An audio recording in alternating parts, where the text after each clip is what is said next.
Burung hantu yang dimaksud dengan judul film adalah kondisi tokoh utama film ini, tabib buta Chon Kyung-soo, diperankan Ryo Jo-eun. Dia adalah seorang ahli akupuntur dengan kemampuan unik, buta di siang hari, dan hanya mencapai sedikit penglihatan normal dalam kegelapan. Ini tidak selalu merupakan hal yang buruk. Salah satunya, pria berbakat itu telah menemukan indera pendengaran dan sentuhannya yang ditingkatkan memberinya keunggulan dalam praktiknya. Kelebihan itu akhirnya memberinya kesempatan untuk bekerja di tim tabib kerajaan di istana. Selain prestise, pekerjaan itu juga memberinya gaji yang cukup untuk membelikannya obat yang diperlukan untuk menyembuhkan kondisi jantung adik laki-lakinya. Dengan motivasi seperti itu, Kyung-soo terlihat siap. Dia sudah menduga akan berhadapan dengan intrik istana sebelum pergi. Sang tabib muda diajarkan untuk menjadi buta dan tuli kepada semua yang terjadi di istana. Kondisi di sana menempatkan protagonis kita beberapa kali untuk memilih. Antara memilih untuk memegang fakta bahwa dia bisa melihat dalam kegelapan, atau berdiam diri. Dia menemukan beberapa kejadian yang membuat reaksi canggung. Beberapa di antaranya kurang ajar, seperti romansa terlarang antar pelayan, seorang pangeran muda mencuci celananya karena mengompol. Dia berpura-pura dalam situasi ini untuk tidak melihat, dan semuanya berjalan dengan baik selama sebulan. Mengingat Kyung-soo akan kembali ke rumah untuk istirahat sejenak setelah masa percobaannya.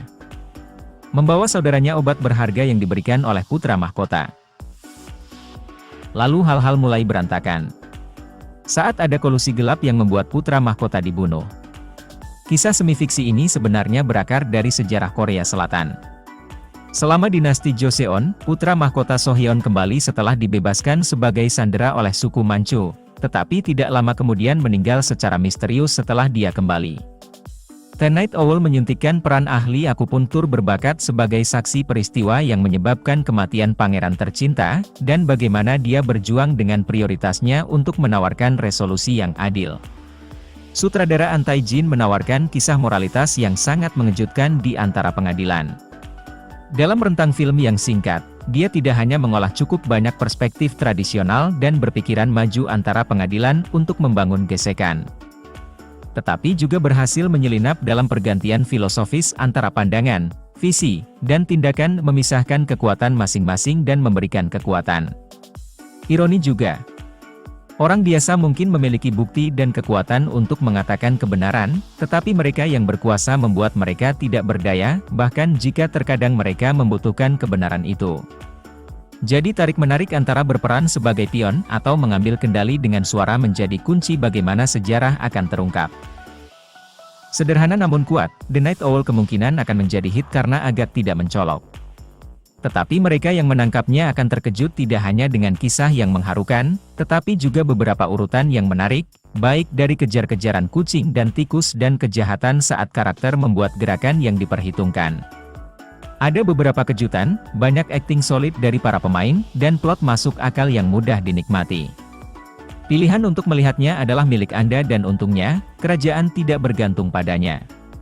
Disutradarai oleh An Tae-jin, The Night Owl terjadi di kerajaan Korea Joseon pada tahun 1645 dan sebentar pada tahun 1649, selama dinasti Joseon.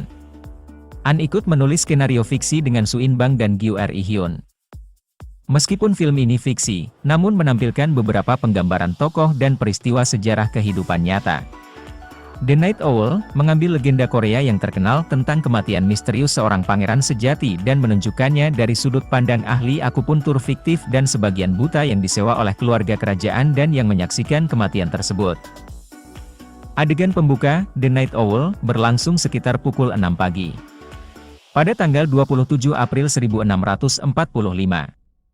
Ahli akupuntur, seorang pria santun berusia 30-an bernama Chun Kyung-soo, juga dikenal sebagai Chun Gyeong-soo, dengan panik berlari keluar dari istana kerajaan sambil membawa anak laki-laki di punggungnya. Pemirsa kemudian mengetahui bahwa bocah itu adalah cucu raja berusia 10 tahun Yi Seok-cheol, yang juga terlihat sangat ketakutan karena ayahnya telah meninggal secara misterius. The Night Owl kembali ke adegan ini menjelang akhir film, dan pemirsa akan tahu mengapa keduanya melarikan diri dari istana. Film tersebut kemudian memotong adegan Kyung-soo dengan dua pria lainnya dalam pelatihan akupuntur karena mereka berharap dapat dipekerjakan sebagai dokter untuk keluarga kerajaan. Gajinya cukup tinggi sehingga salah satu pria berkomentar, "Kita bisa kaya jika menjadi tabib istana." Kyung-soo telah menjadi ahli akupuntur, dan jasanya akan segera dicari oleh keluarga kerajaan. Kyung-soo kebetulan buta sebagian. Pada siang hari, dia tidak dapat melihat, tetapi pada malam hari, penglihatannya sangat terbatas. Dia tidak memberitahu kebanyakan orang bahwa dia bisa melihat di malam hari. Kyung-soo membuat kebanyakan orang tidak percaya bahwa dia benar-benar buta setiap saat.